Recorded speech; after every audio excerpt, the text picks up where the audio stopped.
Right, this one's really going to hurt me today because I've actually had medical advice to not speak too much and to rest this jaw. But there is no way I am resting my jaw because this weekend could not have gone any better, could it? Villa drop points, Brighton drop points, with a helping hand from us, Newcastle drop points, and just to top it off, not that it even matters to us in the quest for UEFA Champions League spots, but both Spurs and Man United have lost.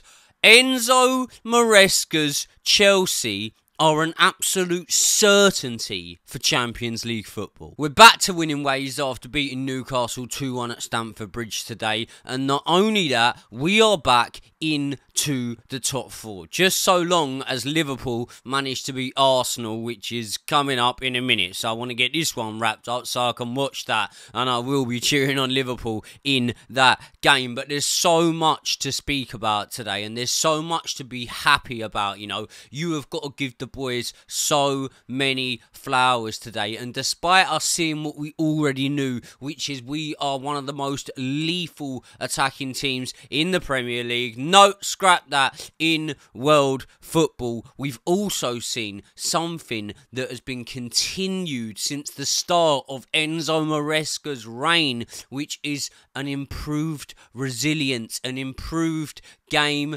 management, and a tenacity that was far and few between for the last couple of seasons. But people, before we do that and get into the game, welcome back to the Joey Knight podcast. If you are new around here, please do me a massive favour and subscribe to the channel. Smash the like button right now. And before going any further, for any of you that missed the last video, look, hold on, you can't really see it, but my jaw is absolutely ruined at the minute. I've literally been told to not be speaking and shouting and doing stuff like this. Look at the amount of antibiotics and everything that I'm on at this moment in time, but I cannot let a game like that go by and miss the opportunity to touch in with you lot. So what's more important, my health or the 100-odd thousand of you lot watching my video? I am picking you lot, and if that is not enough reason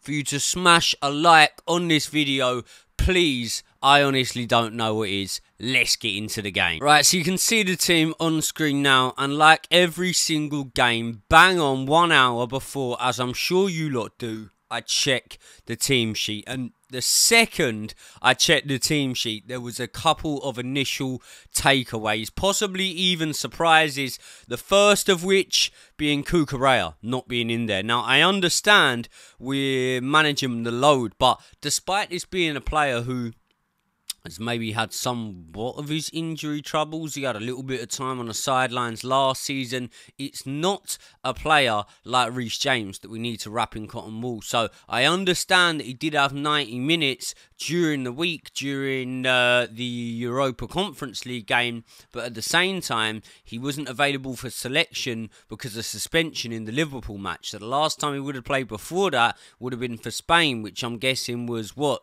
10, 11 days earlier or something like that. And then the first thing that stands out at you is the fact that Reece James is playing at left back.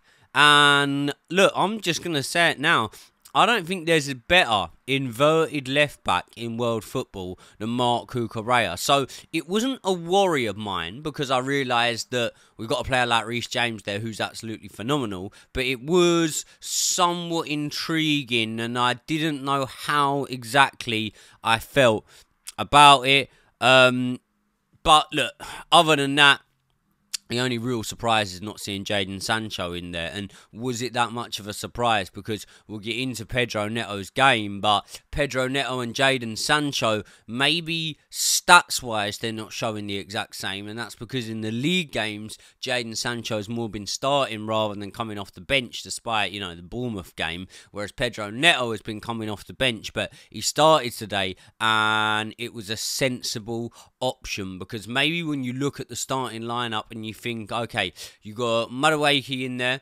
who likes the ball to feet, likes to run at defenders. Do you want the same on the other side? I'm not saying they're like-for-like players, Madueke and Sancho.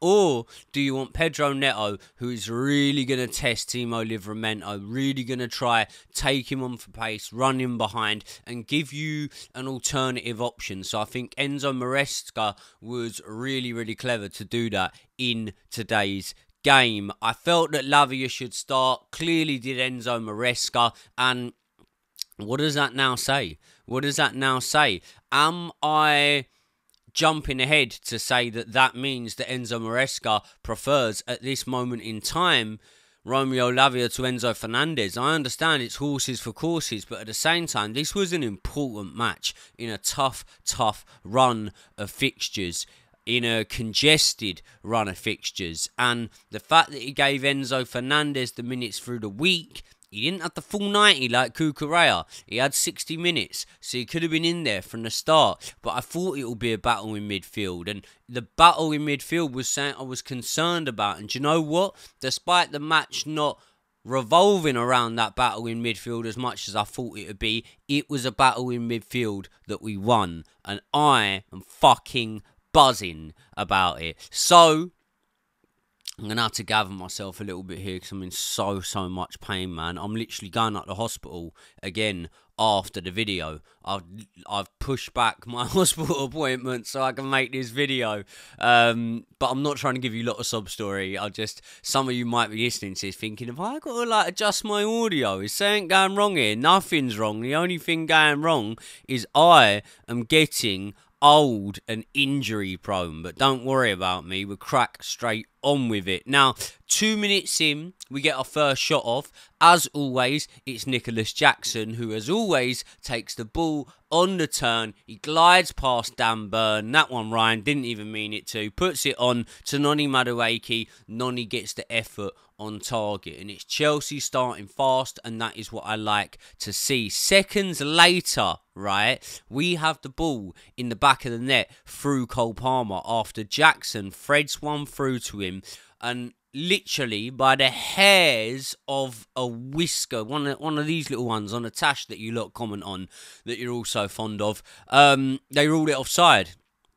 Really frustrating, and it's especially frustrating when you then take into hindsight the goal that Newcastle scored, because was there that much in it? I don't think it was. I mean, look, I'm a biased Chelsea fan, but I don't really think there was that much in it. I suppose we'll talk about it on the kickoff when we cover the game tomorrow, and then we can draw our conclusions. But for me, at the minute, I thought it was soft, man. I don't think there was much in that at all. So I was pretty pissed off, pretty frustrated about that one. But either way, the ref had a real mixed performance for probably an hour of the game, and then I think it became quite a bad performance, so we will touch on him. I'll run through the talking points, and then we'll speak about our general notes. 16 minutes in, Newcastle have a claim for a penalty, and at the time I was really worried, right, because it looked like Levi Colwell brought Bruno Guimaraes down. In real time, it looked like he fouled him. When they slow-moed it, once again, it kind of looked like he fouled him. So I will admit there was a foul there, but the saving grace was it was outside the box. And did you know this? I didn't know this, but apparently, unless it's inside the box, if the ref doesn't give it on the pitch, then VAR can't then get involved, as long as it's not a red card offence or something. Fuck VAR, man. They ain't got a clue what they're going on about, do they? Change the rules more often than I change my underwear, do you know what I mean?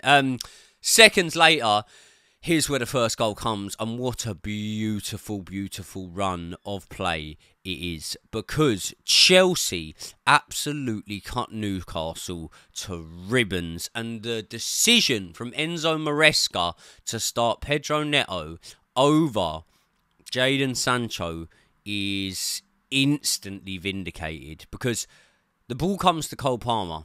Cole Palmer shifts one way, goes the other. Cole Palmer has got eyes in the back of his head. He's got eyes in the back of his thighs. He's got eyes in the back of his back. He can see everything. He is omnipresent. That's a word I learned in high school, and it means someone that can see everything. I think omnipresent, right?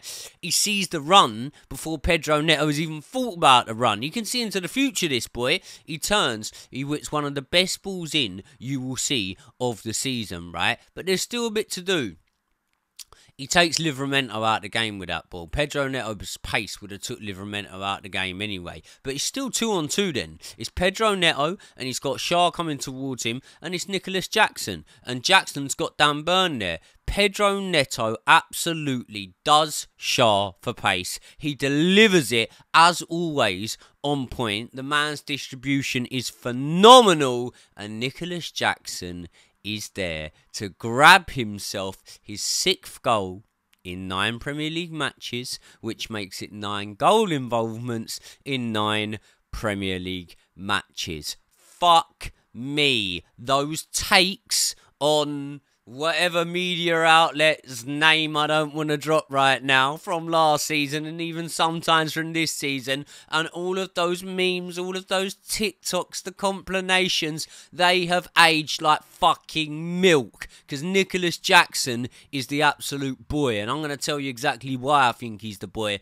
after we recap the match. 26 minutes in, Newcastle get their best chance. Who was it? Almiron. He cracks an effort from left-hand side. Sanchez saves it. Not really anything too dangerous. And I said the other day, right, that I got to stop speaking in match previews about teams' weaknesses and their strengths and things that are going right for them and aren't going right for them, because I spoke about Isaac only having, what, 1 goal in 7 games, and he pops up with a goal here.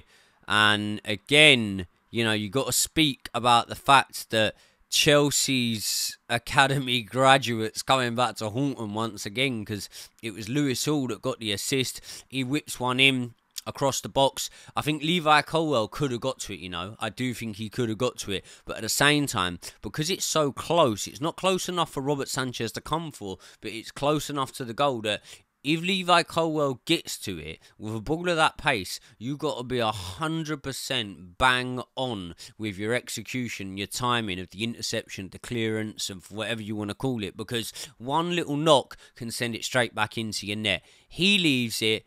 Isaac's unmarked at the back post. Now, we could speak about Reece James. That could have possibly been Reece James's fault for letting him go there. But at the same time, I want to give Reece the benefit of the doubt. He played 90 minutes in his second start back, and he didn't even get subbed on in any of the other ones, I don't think, did he? He came in and started straight away. So you can give him the benefit of the doubt. Isaac scored, I think that's 3-3 against Chelsea he's got now. And at the same time as it now being 1-1, I'm also not too worried, because the classier football has come from Chelsea. And unlike last season, when the classier football did come from Chelsea, that was still no guarantee that you were going to win the match. And you can't be guaranteed anything in this life. But I tell you what, we're a lot better at seeing out these games now. And that's another thing we're getting to. Second half, right? Listen, what did I say to you lot about Enzo Maresca? What does Enzo Maresca do in the changing room at half-time? What does he say to these boys? Because honestly, his team talks must be phenomenal. He must be the Lomachenko of football management, because during the game, while it's happening, he is constantly downloading information, and then he relays it on to the boys in the dressing room. Or he's like the fella from, what was the show? Little Britain, you know, look into my eyes, don't look around the eyes, look into the eyes. Go out there, get the ball, score straight away. Anyone that watched Little Britain will know the reference, because straight away, Chelsea come out, within 72 seconds, we have got the ball in the back of the net. Colwell tackles Isaac, ball breaks to Lavia. Once again, he passes it on Cole Palmer, and then once again, Newcastle are guilty of what they were guilty of all afternoon, and that is giving Cole Palmer too much time and space on the ball. He drives forward, he pings it in from just outside the box. I had spoke about the fact in the past and in the match preview that I thought that despite not being great with his feet, Pope is a good shot stopper, and I think even Pope would be a little bit disappointed to not at least get fingertips to that, but I wasn't disappointed. I was fucking buzzing.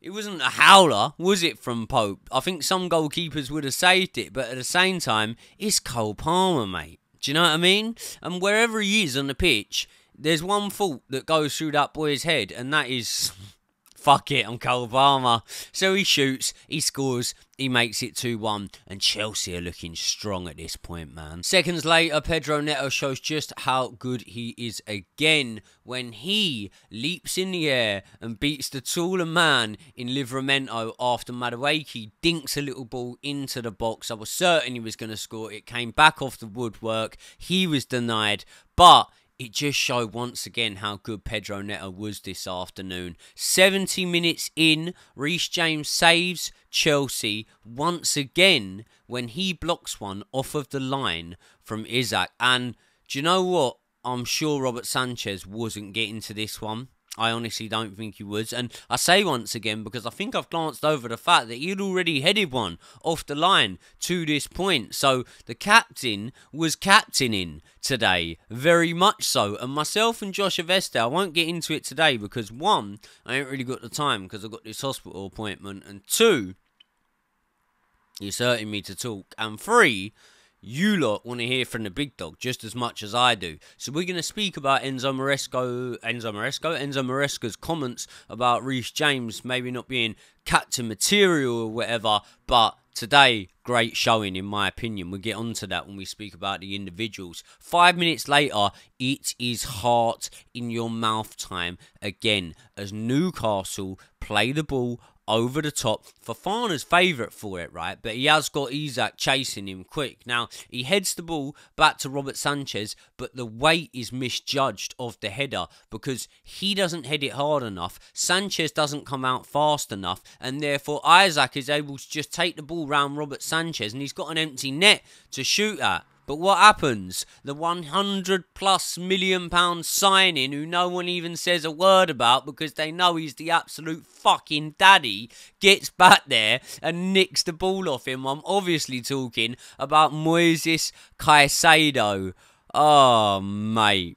Isaac had an empty net to shoot at. And do you know what? There's multiple moments, and quite a few of them came from Reece James, and I'm going to give him credit for that. But these are the sort of moments that win you games. Right, people, I just want to quickly take this opportunity to tell you about new partners of the channel, Squawka. When you're in the YouTube industry like I am, there is a certain type of service that you could very much do with having on your side, and that is the service that stops you making blunders. And when I'm preparing for some of my videos, I use the website Squawka to use the player comparison matrix, and that helps me get a better understanding of comparing the players that I'm talking about. For example, a lot of you guys know that for every Chelsea game, I put out my preferred starting lineup, and I do look into the underlying numbers of the players I'm picking and the players that I'm comparing, and that's where Squawka comes in. They offer the best player comparison matrix on the internet. The website is so efficient and so easy that even I can use it. For example, when I'm picking from Chelsea's 30 to 40 odd wingers that we've got at the club, I can very easily jump onto Squawka and see how their stats compare. But you don't need to be a YouTuber to need to use Squawka. You could use it for your bets when you're betting on first goal scorer and things like that. It could give you a better indication. Or you could just use it to look like a genius down the pub, and we all like to do that, don't we? So thank you very much to Squawka for not only helping me prepare for my videos, but also partnering up with the channel. So help support me by supporting the guys that support the channel in Squawka. They are linked in the description for this video. Let's get back into it. Now, just before the 90th minute mark, or around the 90th minute mark, Nkunku, who by this point had come on, won Chelsea a penalty. The ref pointed to the spot, and then they went to the VAR again. And do you know what? I'm not even just going to be a massively biased Chelsea fan here and say, right, definitely should have been a penalty, because in real time, it definitely looked like a penalty. It looked like Dan Burn had got his arm on Nkunku and pulled him down as Nkunku tried to cut it back. And Also, because there was no one else really around at the time, Nkunku would have been able to get a shot off once he pulled it back. So, logically, it's like, why would you go down on purpose when there could have been an opportunity to at least get a shot off, and he'd have fancied himself to score because he's pretty clinical?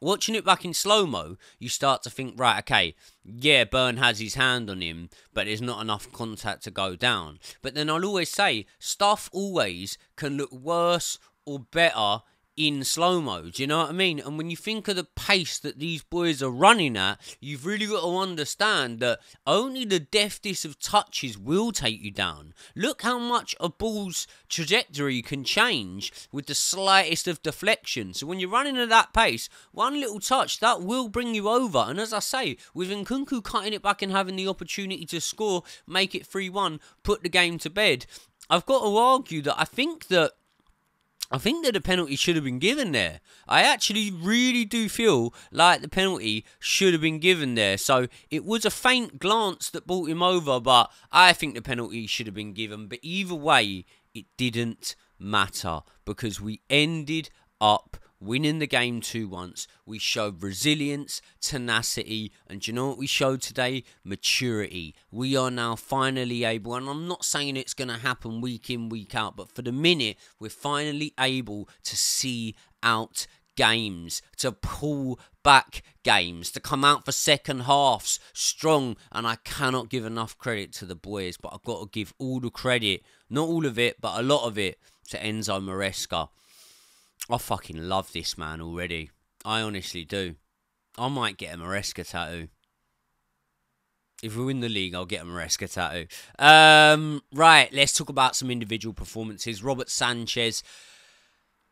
Not sure.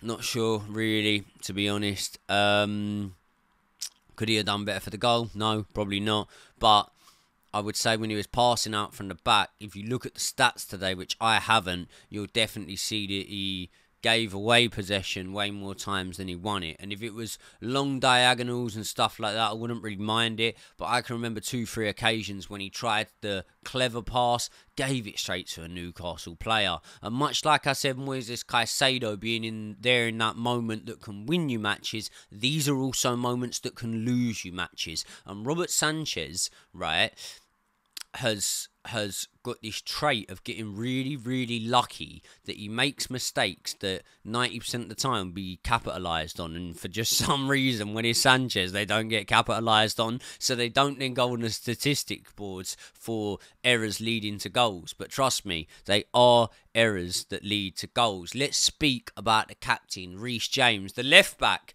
Who knew that, eh? We all knew he could do a bit of midfield from when he was playing at Wigan, but listen, I never knew he could play at left back, and despite some people saying he could have somewhat been at fault for the goal a little bit, he does let Isak go. Maybe when we speak about Enzo Maresca saying about, you know, the need to be a vocal captain, and we're not there. We're not part of the 42,000. Well, Josh Veste is. He was there at the match today. I weren't there, but you can't hear him. Maybe Reece was shouting Colwell to make sure that he got to Isak, but either way, he does lose him. Colwell needs to be with him. He's not there. We can't really blame Reece for that, and Isak scores. But other than that, whenever he was called upon, he done really well, you know.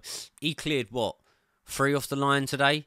He cleared 2 headers. Well, I'd say off the line. 1 was definitely off the line. 1 was going in from Isak. He cleared with his feet. It weren't a header, but Sanchez weren't getting to it. It was going in. And then a dive-in header, John Terry-esque in the final moments. And do you know what? When you speak about him at left-back, I'm thinking, what's all this about? Like, do you just really want to play Malo Gusto, but you also want to get Reece James on the pitch? Because Cucurella's available. And yeah, he played the 90 minutes, but he's available, right?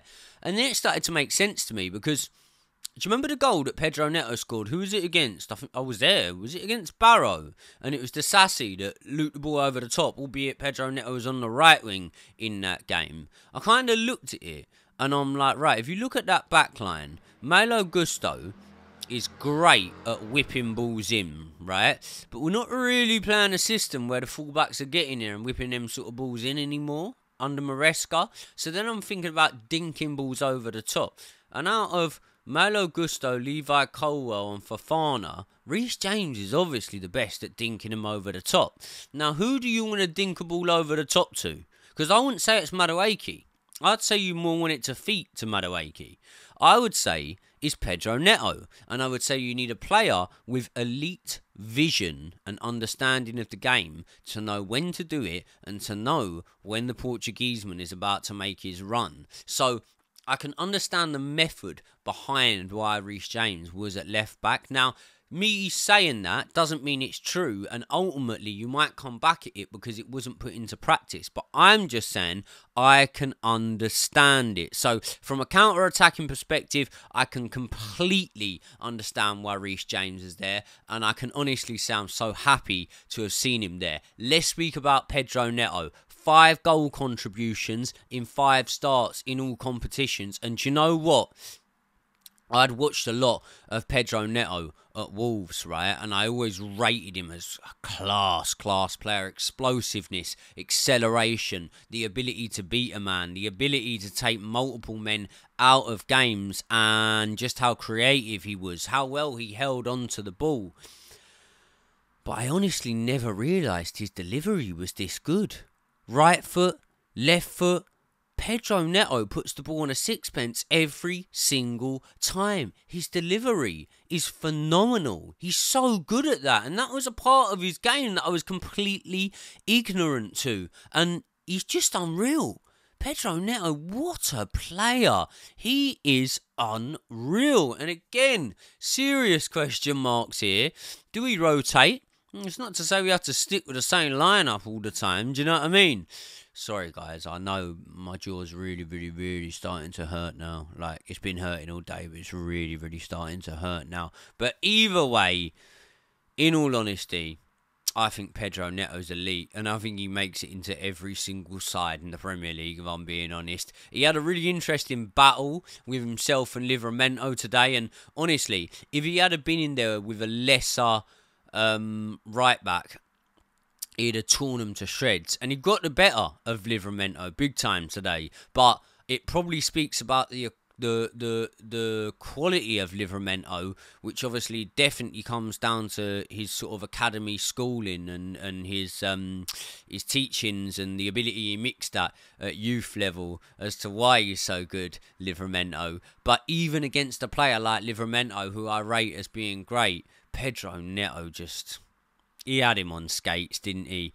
You know, it just shows how good Pedro Neto is. And when we're speaking about how good people are, let's talk about Nicholas Jackson. Because Nicholas Jackson has not only become so much more clinical this season, I think you can tell how good he is with his back to goal from how many times I have fucking told you this. But there's not many players in world football who are better at taking the ball on the turn with their back to goal, taking men out the game and going from a position which seamlessly is just a general run of play that isn't that dangerous to all of a sudden a goal scoring opportunity. And Nicholas Jackson does it time in, time out. He's a constant threat when he does it. But not only that, his understanding of the game is so good now. His link up with Palmer, with Neto, when that ball's whipped into him from Pedro Neto, right, that's the sort of opportunity that maybe last season we were seeing Nicholas Jackson miss, and he doesn't even think twice about it. He's becoming more clinical. You see it against Liverpool. You see it today. And listen, it's not hard to have Dan Burn, you know, done in a foot race. But when you think about that Pedro Neto goal, right, Nicholas Jackson has Dan Burn on him. And he waits. He doesn't just accelerate and sprint straight away. He waits. And he sees Dan Burn take the look over to see if Shaw is going to get to Neto, right? And as soon as Dan Burn's head turns, Jackson sprints. And that shows me intelligence. That shows me you're waiting, and then you're going. You would have beat him in a race either way, but you're doing it in the intelligent way. And honestly, he leaves him in the wind mirrors, and Dan Burn's about 2 miles behind him by the time Jacko smashes that one in. No one can deny to me anymore that Nicholas Jackson is not a top 3 Premier League strikers. No one's telling me that there are 3 players that are definitively ahead of him. Because who are you honestly saying? Haaland. Okay, yep, I accept it. Would you say Isaac? The stats this season wouldn't suggest. You know what I mean? The stats this season definitely wouldn't suggest. Was Isaac taking penalties for Newcastle last season? I don't know if he was, but if he was, then maybe even the stats last season wouldn't suggest. But either way, you can say Ollie Watkins. Well, no, I'm not going to say definitively he is. I think that all-round play, Ollie Watkins is not better than Nicholas Jackson. And goal involvements this season, Jackson's better, or they're about level. Nicholas Jackson started and had a turbulent time in a turbulent Chelsea team, and he still put up the numbers. And now look at him this season, man. Look at Nicholas Jackson this season. He's been ridiculous. He's got, a goal involvement in every game now. And listen, I'm not saying it's not close, but apart from Haaland, there's not too many in the Premier League that I'm putting ahead of Nicholas Jackson at this moment in time. So that'll rile a few of you lot up, but I don't care. Man of the match for me has obviously got to be Cole Palmer. 2 well-taken goals. Don't care if one of them was ruled out. I would have let it go in. A great assist. We like the old assist. 6 interceptions. And listen, the Geordies just could not get anywhere near him today. And I've read somewhere, so please tell me if this isn't true, because I've just read this on the internet. It was one of them AI things, so I think it is true, right? And if it is, this is absolutely mind-blowing, right? In 41 starts for both Manchester City and Chelsea, Cole Palmer has won 38 Man of the Match awards. That's mental. That is mental. It's phenomenal. The boy is the best player in the world. He actually is. Name me a better one. Name me a better player on this form than Cole Palmer, and on the form of this and last season than Cole Palmer, because I'm telling you, Yamal, he's better than. Saka, he's better than. Salah, he's better than. Kevin De Bruyne, he's better than. Do you know Mbappe, the one that plays for Real Madrid, he's better than him. I'm not even joking. You offer me any of them to have in my starting lineup over Cole Palmer, and Cole Palmer is better than every single one of them. And do you know why? 45 goal involvements in 38 starts. Go and find me some better statistics than that. And go and find me some better statistics than that aren't teams that are Man City and Real Madrid top of their leagues and winning Champions Leagues. He's doing it for a Chelsea side who are just coming back on the up. The boy is fucking magic, and Chelsea Football Club have the best player in the world on their hands at this moment in time. I'm ending the video on that. I've absolutely loved this one as much as my jaw is absolutely killing. Oh, I really hope I feel better soon, but I don't care. I'll go to bed with a massive smile on my face tonight, heavily antibiotics up, and I just feel so good.